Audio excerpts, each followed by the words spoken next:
Este espacio llega a ti por cortesía de Norwal Coffee, conservando el medio ambiente.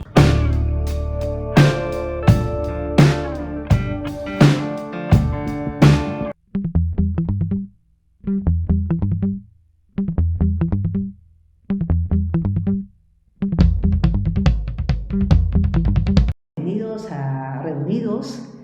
Un gusto tenerlos nuevamente conmigo. Soy Elga Reategui y debo decirles que mi invitada de esta tarde incursionó en el mundo de la literatura porque quería manifestar sus emociones y sentimientos. Empezó haciéndolo a través de un blog. Posteriormente, estos escritos, estos poemas, fueron publicados en un libro. Pero ahora está aquí no para presentarnos poesía, sino para dar a conocer su primera novela de título La Casa del Limonero.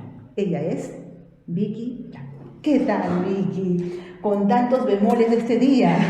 Creo que la alineación de planetas ha ocasionado algunas dificultades, pero ya estamos aquí, ¿no crees? Está todo bien, sí. Muchas Vicky, querida, estudiaste Ingeniería de Telecomunicaciones, sin embargo, has dedicado gran parte de tu vida profesional al sector biomédico.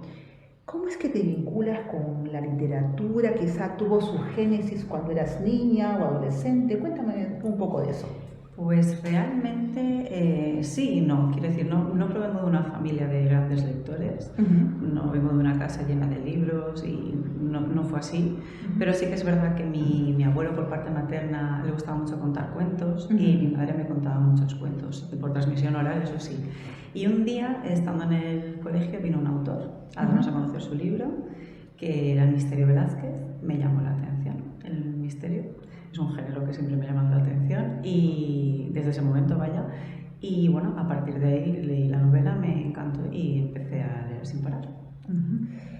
Tu primera obra, el poemario Tirita de Papel, que fue autopublicada, y tú no tienes ningún reparo en decirlo así, surgió de un blog del mismo nombre que abriste en 2020. ¿Qué compartías en esos escritos? ¿Cuáles fueron realmente tus motivaciones? Bueno, el blog realmente lo abrí en 2013, cuando yo estaba viviendo en Madrid y allí pues, bueno, estaba allí por trabajo y tenía muchos amigos, pero al final a nivel emocional pues tenía también muchas carencias, ¿no? Estaba lejos de mi familia. La nostalgia, ¿no? Sí, y bueno, cuando había cosas que me ardían por dentro y necesitaba compartir mis reflexiones con el mundo. Me surgió esa necesidad, primero lo escribía yo en un diario y al final decidí pues empezar a compartirlo. Y bueno, poco a poco empecé a escribir pues más en tono poético. Yo creo que eso es que me viene de mi madre porque les gustaba mucho hacer versos en esta parte de mi familia. Y cuando me di cuenta pues estaba escribiendo poemas. Tienes larga data realmente de compartir tus historias, ¿no? Sí. Fue como una preparación para la llegada de los libros. Sí, un poco sí. Al principio la verdad es que también cuando lo compartía, no lo compartía con mi nombre porque me gustaba compartir lo que sentía, pero no mostrarme a mí misma. Y eso también ha sido un proceso de años de evolución.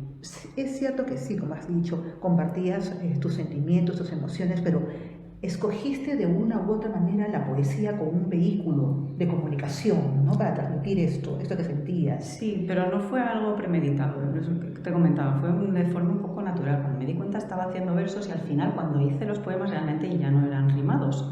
Claro, porque me refiero que realmente era más por el lado poético que no compartir un cuento, por ejemplo, ¿no? No, en aquel momento. Un relato. Yo necesitaba compartir los sentimientos y al final yo creo que el género que más, bueno, no sé si es mi visión, pero vamos, la poesía es puro sentimiento. Tu necesidad de escribir y conectar con tus emociones te condujo a escribir una primera novela que quedó trunca, según entiendo. ¿Esto fue antes de Tiritas de Papel? ¿Qué pasó? ¿Qué pasó con ese escrito? Esto fue antes, sí, fue antes. Bueno, pues era un escrito que en realidad tenía poco de ficticio, mucho de autobiográfico y llegó un punto en el que yo sentí que no conectaba con esa historia o que no quería compartir esa historia de esa forma. Y entonces, pues bueno, escribí unos capítulos y se quedó ahí. Y ahí está. Y ahí está. Y no tengo que tendrás un momento, ¿no? Bueno, no lo sé. A lo mejor lo retomas, quién sabe, ¿no? Porque nunca se sabe, porque nunca se sabe. Porque hay que decir que no. Claro. Al principio no tengo intención de retomarlo. Posteriormente, esas demandas internas de creación se acentuaron con tu maternidad y no paraste de imaginar y escribir, ¿en qué momento podrías hacerlo? Porque te ocupabas de un bebé y un bebé abarca mucho tiempo, ¿no? De cuidado. Pues principalmente pues cuando mi primer hijo tenía ya un añito, sí. Lo que aprovechaba eran los ratitos de siesta del bebé para subir y ponerme a escribir yo, o por la noche, cuando se dormía por la noche. Eran esos los dos huecos, porque el resto del día imposible. Imposible ocuparse de un bebé, pero tenía su momento la escritura. En 2020 sale a la luz tu primera obra, pero no eran los tiempos mejores, para nadie, para nadie. No, pues coincide con la pandemia. ¿Cómo viviste esa experiencia de escribir en esas circunstancias?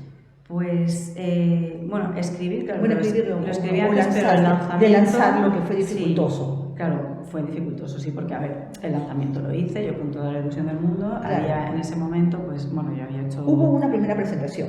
No llegó a haber presentación, no llegó a haber presentación. De hecho, yo me movía mucho por redes en aquella época y daba muy buen resultado en aquel entonces y tenía muchos seguidores y sí que había mucha gente que me preguntaba, pero fundamentalmente tenía seguidores de Latinoamérica. Ah, mira. Sí, y claro, ¿quién enviaba en los libros marzo de 2020, abril, mayo, libros a Latinoamérica?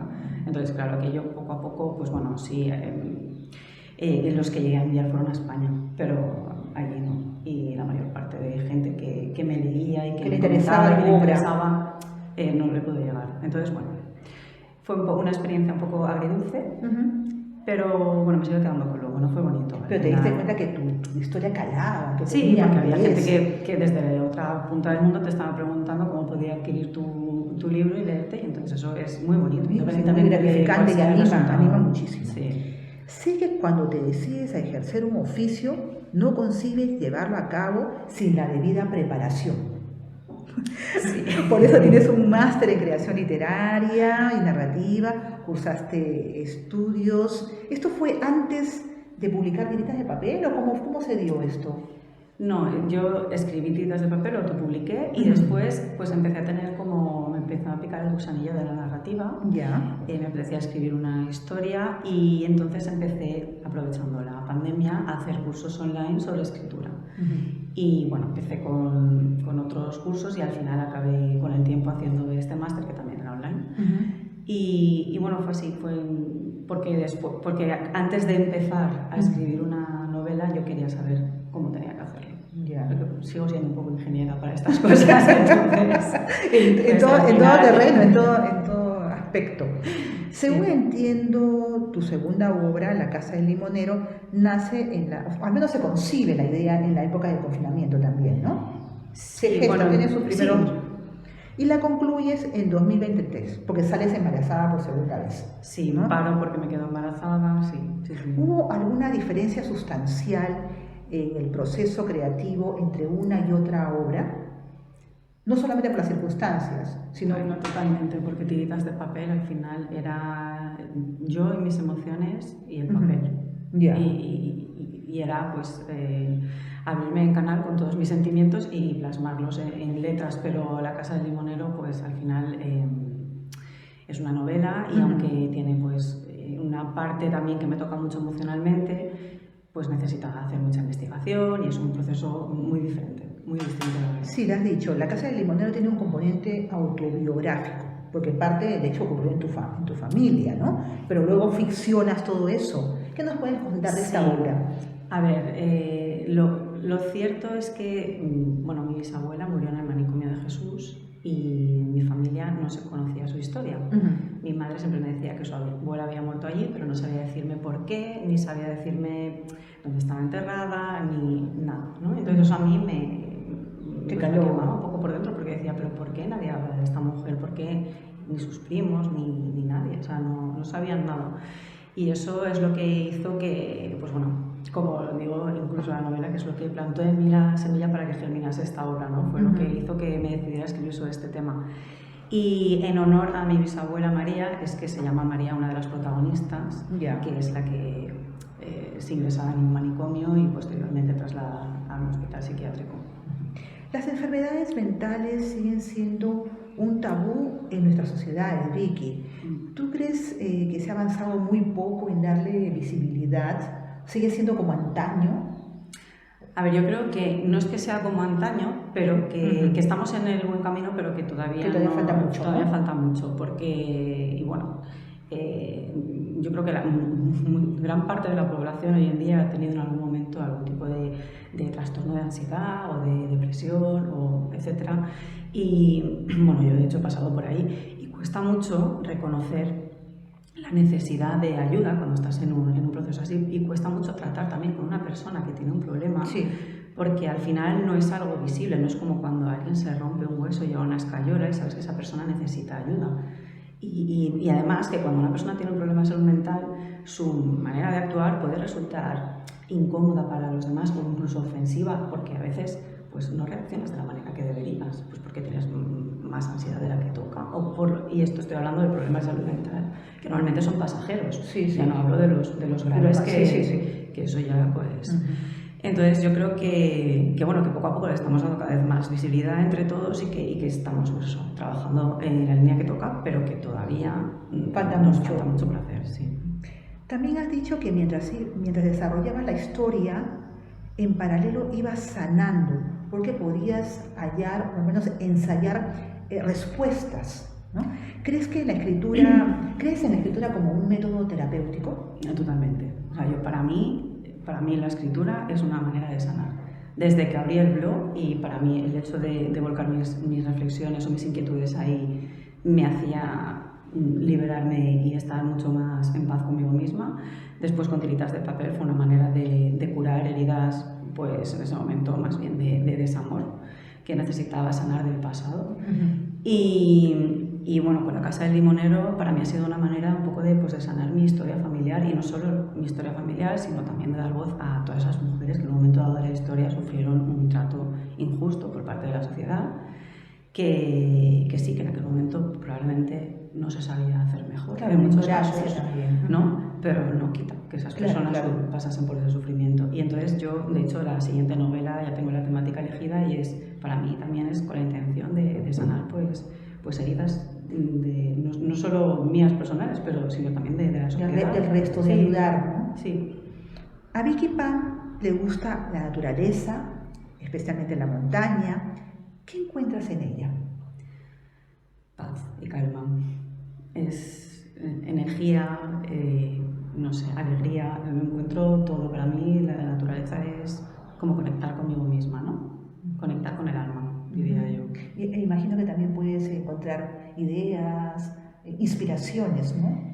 Para tu día a día, no solamente la parte creativa, ¿no? Sí, pero fíjate que la parte creativa, bueno, quitando que, por ejemplo, el título de la novela es La Casa del Limonero, que ya, ya habla de un árbol frutal, pero en general no busco tanto la inspiración como un lugar de conexión conmigo misma, y en el que escribir sin la necesidad de inspirarme en ese lugar, no sé cómo decirlo, pero es un sitio para estar en calma. Me gusta mucho, tengo una casita de Marines Viejo en la montaña, me gusta mucho escribir con vistas a la montaña, es una manera de desconectar de las redes, del mundo, de todo lo que nos rodea, de todo el ruido que tenemos hoy en día alrededor, ¿no? Dices que lo que más te reconforta son las conversaciones profundas con amistades y la buena lectura, con una buena historia, para la redundancia. ¿Te das tiempo para ambas cosas con frecuencia? Sí, la verdad es que sí. Para mantener conversaciones profundas con amigas, intento sacar... Bueno, a ver, cada una tenemos nuestras cosas y no siempre podemos hablar cuando la otra puede, pero sí, tendemos mucho a tener ese tipo de conversación, de analizar qué es lo que está ocurriendo, por qué, cómo podemos mejorar, pero nosotras mismas, nuestro mundo interior. No me refiero a arreglar el mundo, que esto es, sino otro tipo de conversaciones, ¿no? Y sí, saco tiempo para eso, porque ya digo, es una de las cosas más importantes para mí. Y luego, pues para leer, por supuesto, por las noches. Cuando los niños duermen, es cuando yo saco mi ratito para leer. Vicky, ha sido un gusto tenerte en Reunidos. Gracias por tu empatía, por tu comprensión, por tu paciencia en este día tan loco. Espero verte de nuevo en esta tu casa. Muchas gracias. La Ardilla Literaria. Y por hacerme sentir en casa. Muchísimas gracias a ti. Y bueno, con ustedes, amigos, volveremos muy pronto en Reunidos. Soy Elga Arriategui y espero que les haya gustado el personaje, la persona y su historia, y por supuesto el libro. Nos vemos pronto. Gracias.